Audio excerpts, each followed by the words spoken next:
My name is Jordan Matthews, and I'm from Greensboro, North Carolina. I'll be performing two monologues. My first, from Dog Sees God by Burt V. Royal, and my second, from Unbearable Hotness by Gabriel Davis.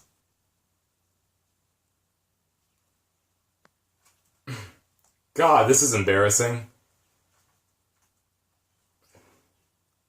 My dog died. He, got rabies. They, had to put him under. I looked up rabies on the internet. It's an acute viral infection. It's transmitted through infected saliva.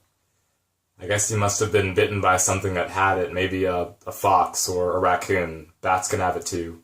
It travels from the bite to the spinal cord in the brain. The victim gets a really high fever, uncontrollable excitement, and then spasms of the throat muscles. That's what causes them to salivate. They can't swallow water. Another name for the infection is, of course, hydrophobia, which means fear of water, but can you imagine not being able to swallow? That must suck. It's weird, we had him vaccinated when he was a puppy, but I guess it doesn't always work. We had our funeral for him. Well, my sister and me did. I just fucking killed Chuck. I think. I mean, he's just laying out there. He's not moving. I don't think he's breathing. I mean, there I was, just up on the roof with Marissa, talking, laughing, having a great time. I tell her she reminds me of Sandra Bullock. I tell her I loved Hope Floats, and who knew those would be the magic words? I mean, next thing I know, her clothes are off, and we're loosening the roof shingles like there's no tomorrow. And there's biting, and kissing, and touching, and suddenly someone starts beating on me. I mean, pounding on me and growling. Yeah, growling.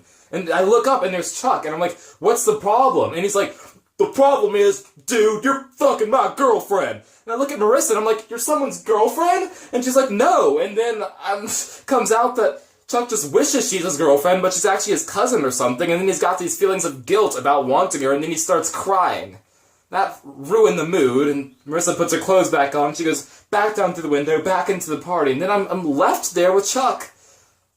Blubbering, whining, crying Chuck.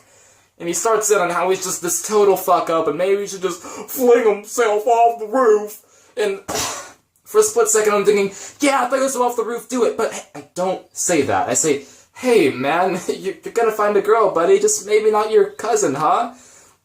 And I give him a friendly pat on the back. You know, a nice, manly slap on the back.